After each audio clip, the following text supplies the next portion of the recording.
नमस्कार दोस्तों, my book my knowledge में आपका स्वागत है। आज हम बात करेंगे एक नए बुक की जिसका नाम है the magic of thinking big. इस बुक का इस्तेमाल करके किस तरह से राइटर ने अपने लाइफ को बहुत अच्छा बनाया है। इसमें दिए गए सारे रूल्स एंड रेगुलेशंस को फॉलो करके उनका मानना है कि कोई भी इंसान अपनी लाइफ में उनकी तरह आगे बढ़ सकता है।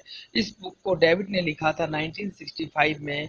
इस बुक में कुछ ऐसी बातें बताई गई हैं सोचने के तरीके के बारे में, जिससे कि आप अपनी सोच के बदल कर सब कुछ बदल सकते हैं। कई बार हमारे दिमाग में कुछ नया करने की एक आइडिया आता है, लेकिन उसी टाइम दिमाग में कुछ ऐसी नेगेटिव पॉइंट्स भी आते हैं, जैसे कि मेरे पास पैसा नहीं है, मेरे पास एक्सपीरियंस नहीं है, कंपटीशन बहुत है। कुछ बड़ा सोचने की जगह, बड़ा करने की जगह हम अपने कई तरह के बहाना बनाते हैं और इसी बहाने बनाने की वजह से हम आगे नहीं बढ़ पाते हैं। तो इसके क्या कारण हैं और कैसे इसको दूर किया जाए, कैसे अपनी सोच को बदल कर हम आगे बढ़ सकते हैं, इसी के बारे में इस बुक में हम बात करते हैं। बहाने बनाने के कई कारण होते हैं, जैसे कि मैं बहुत इंटेलिजेंट नहीं हूँ। अगर आप अच्छी लाइफ जीना चाहते हैं तो आपको अपनी सोच को भी बड़ा करना होगा। बिना बड़ा सोचे हम अपनी लाइफ में बड़ा नहीं बन सकते हैं, एक अच्छी लाइफ नहीं जी सकते हैं। तो अपनी लाइफ को अपग्रेड करने के लिए सबसे पहले आपको अपनी थिंकिंग को अपग्रेड करना होगा। हम लाइफ में कुछ भी बड़ा अचीव करें, इससे पहले हमें बड़ा सोचना होगा। सक्सेस कभी भी इंटेलिजेंस, रिच पेरेंट्स और लकी होने पे डिपेंड नहीं करता है, बल्कि सक्सेस तो इस पे डिपेंड करता है कि आप कितना बड़ा सोचते हैं। जितना ही बड़ा आप सोचेंगे, आप उतना बड़ा बन जाएंगे। चाहे आप एक बड़ा स्पीकर बनना चाहते हो, चाहे आप बहुत ज़्यादा अमीर बनना चाहते हो, आपकी सोच का साइज ही डिसाइड करता है कि आप लाइफ में कितना बड़ा बनोगे। आपके बैंक बैलेंस का साइज, अकाउंट हैप्पीनेस का साइज, जनरल सेटिस्फैक्शन का साइज डिपेंड करता है कि आप किस तरह से सोचते हैं। आपके सोचने के साइज पे डिपेंड करता है। सोच में बहुत बड़ी शक्ति होती है, आप यूँ कह सकते हैं जादू होती है कि जैसा आप सोचेंगे वैसा ही होता है। इसीलिए कहा जाता है कि कभी भी आप सोचते हैं, कुछ भी सोचते हैं, तो बहुत सोच समझ के सोचना चाहिए कि आप क्या सोच रहे हैं। क्योंकि विवेकानंद जी ने भी कहा था कि आप अपने सोच से बड़े होते हैं। इसीलिए दोस्तों, आपके आसपास कोई सफल है या नहीं, इसका एक्सक्यूज नहीं बनाना चाहिए और अपने लक्ष्य पे ध्यान देना चाहिए। हमें ये बिलीव करना चाहिए कि हमें कोई भी सफल होने से नहीं रोक सकता है। अगर हम सफल नहीं हो पाते हैं तो कहीं ना कहीं हमें अपने आप को नेगेटिव फेलियर डिसीज से बचाना होगा। जितने भी लोग एक्सक्यूज नहीं बनाते हैं वो उतना अधिक सफल होते हैं। ऑफिस में आपने देखा होगा कि जो सीनियर पोजीशन पे होते हैं वो बहुत कम एक्सक्यूज बनाते हैं और वो इसीलिए सक्सेसफुल हैं अपने करियर में। दोस्तों, इसीलिए इस बुक में बताया गया है, डेविड ने कहा है कि हमें कम से कम बहाना बनाना चाहिए, जैसे कि हम थक गए हैं, आज मन नहीं कर रहा है, कल कर लेंगे, हम 5 दिन के बाद कर लेंगे, या कोई आएगा तो हमें बताएगा तब हम करेंगे, हम इंटेलिजेंट नहीं हैं, हमारे पास रिसोर्स नहीं है। ऐसा कभी नहीं सोचना चाहिए। इन सब तरीके के बहाने नहीं बनाने चाहिए, क्योंकि सक्सेसफुल लोग कभी भी बहाने नहीं बनाते हैं और वो आगे बढ़ते ही जाते हैं। जो कम सक्सेसफुल लोग होते हैं वो हमेशा उम्मीद की नज़रों से लोगों को देखते हैं कि कोई मुझे हेल्प करे। लेकिन जो लोग सक्सेसफुल होते हैं वो कभी ये एक्सक्यूज़ नहीं बनाते हैं कि मेरा कोई भी हेल्प नहीं करता है, मैं लक्की नहीं हूँ, मेरे पास पैसे नहीं है। किसी भी तरह का कोई भी एक्सक्यूज़ सक्सेसफुल इंसान कभी नहीं बनाता है। इस बुक में डेविड ने बताया है कि ज़्यादा सक्सेसफुल लोग कम एक्सक्यूज बनाते हैं, लेकिन जो लोग सफल नहीं हो पाए हैं उनके पास इतनी सारी लिस्ट होती है एक्सक्यूज की कि वो उसी में फंस जाते हैं और उनका टाइम वेस्ट हो जाता है।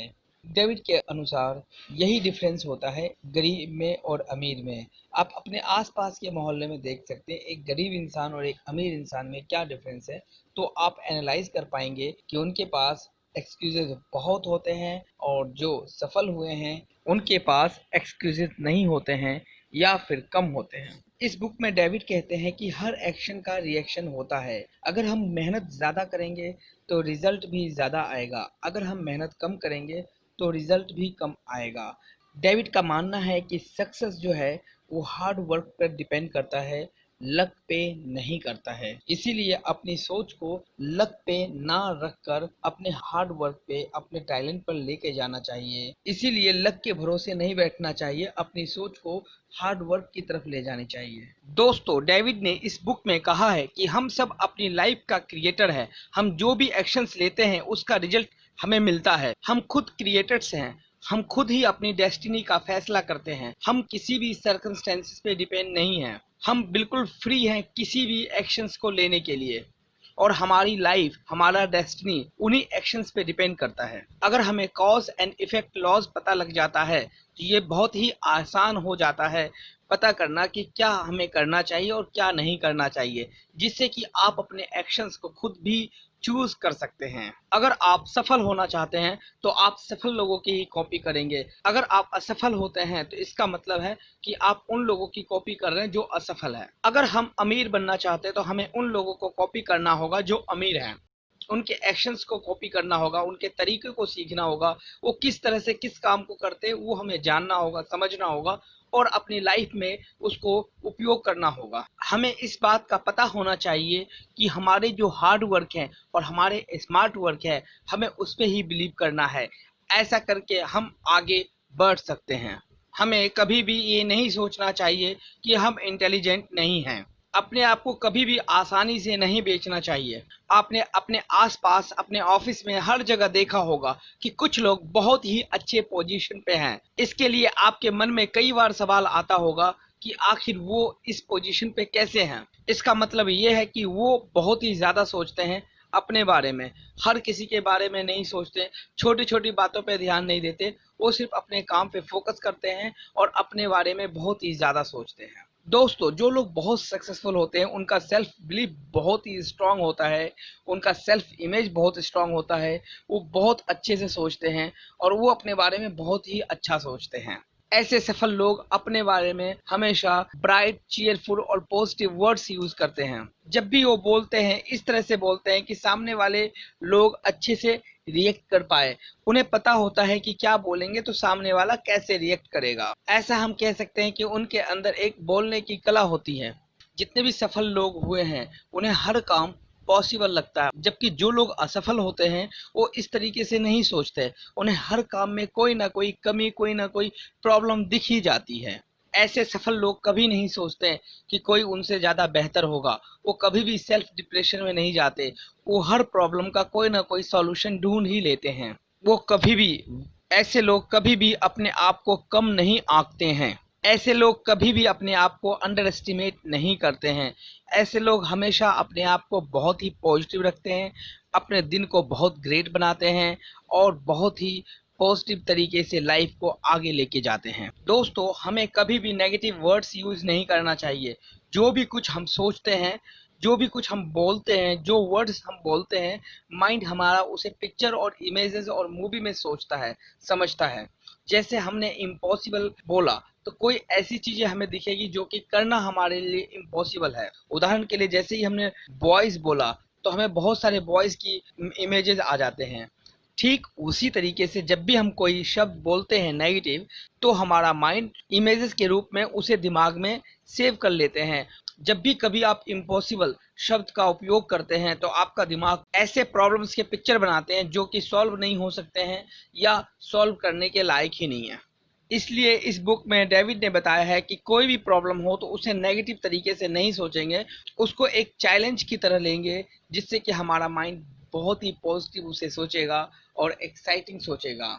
जैसे सपोज करिए कि आपको प्लेन उड़ाना है। अगर आप ऐसा सोचेंगे कि ये इम्पॉसिबल है तो आपका माइंड बहुत सारे सिग्नल्स देगा कि ऐसे नहीं कर सकते, आप वो नहीं कर सकते, आपके साथ बहुत सारी प्रॉब्लम है, इसमें चार्जेस बहुत लगेंगे, हर तरह की प्रॉब्लम्स आपके सामने आएगा। लेकिन अगर आप इसे चैलेंज के रूप में लेंगे तो आपका माइंड बहुत पॉजिटिव हो जाएगा और धीरे धीरे उस स्टेप पे आप चलने लगेंगे, जिससे कि वो काम और आसान होगा और एक दिन आप सफल पायलट बन जाएंगे।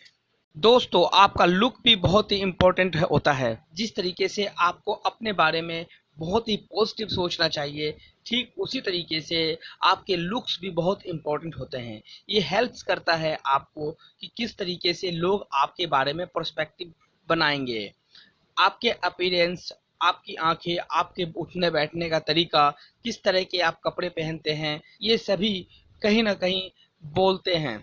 ये सभी कहीं न कहीं सामने वाले लोगों को और सोसाइटी को सिग्नल्स देते हैं कि आप किस तरह के लोग हैं।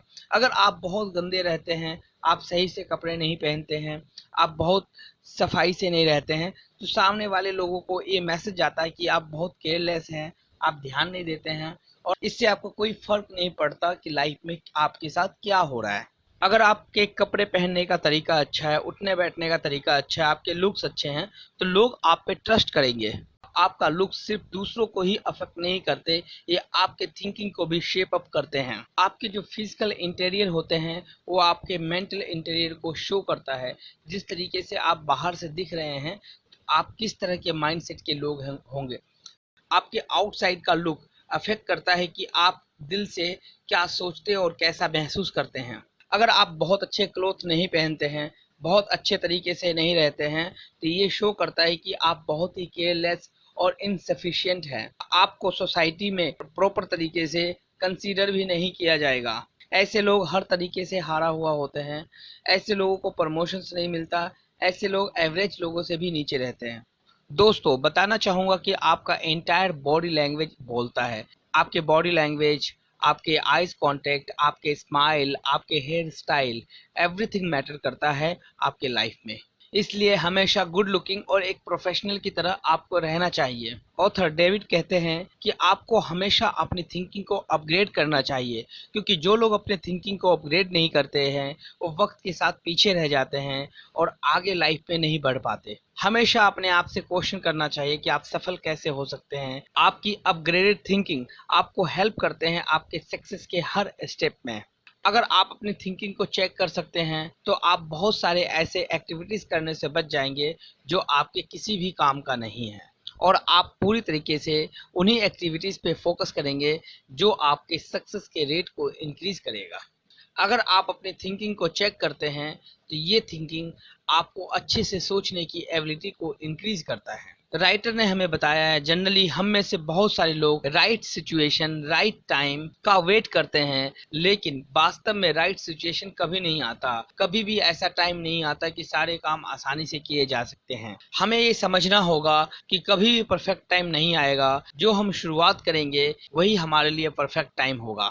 और हमें यह भी मानना होगा कि कोई भी काम 100% ईजी नहीं हो सकता है, कोई भी काम 100% सफल नहीं हो सकता है। इसलिए लेखक ने कहा है कि हमें किसी भी काम को डिले नहीं करना चाहिए, हमें उस पर तुरंत एक्शन लेना चाहिए। कभी भी बहुत ज़्यादा एनालाइज नहीं करना चाहिए, कभी भी परफेक्ट अपॉर्चुनिटीज़ का वेट नहीं करना चाहिए, कभी भी प्लान को डिटेल में समझने की कोशिश नहीं करनी चाहिए, कभी भी डिटेल प्लान का वेट नहीं करना चाहिए। केवल अपने अपने कदमों को काम की ओर, अपने गोल की ओर बढ़ा देना चाहिए और धीरे धीरे सब कुछ होने लगता है। इसके अलावा लेखक ने बताया है कि आपको किसी भी काम को डिफरेंट डिफरेंट एंगल से करना चाहिए, अलग अलग प्रोस्पेक्ट से करना चाहिए। आपको अपने काम में एक्सपेरिमेंट करते रहना चाहिए, क्योंकि जो लोग भी सक्सेसफुल होते हैं, जो लोग भी सफल होते हैं, वो एक काम को कई तरीके से करते हैं। वो कभी भी एक या दो बार किसी काम को करके छोड़ नहीं देते हैं। बहुत सारे लोग आपने देखा होगा किसी काम को एक बार, दो बार, तीन बार करते हैं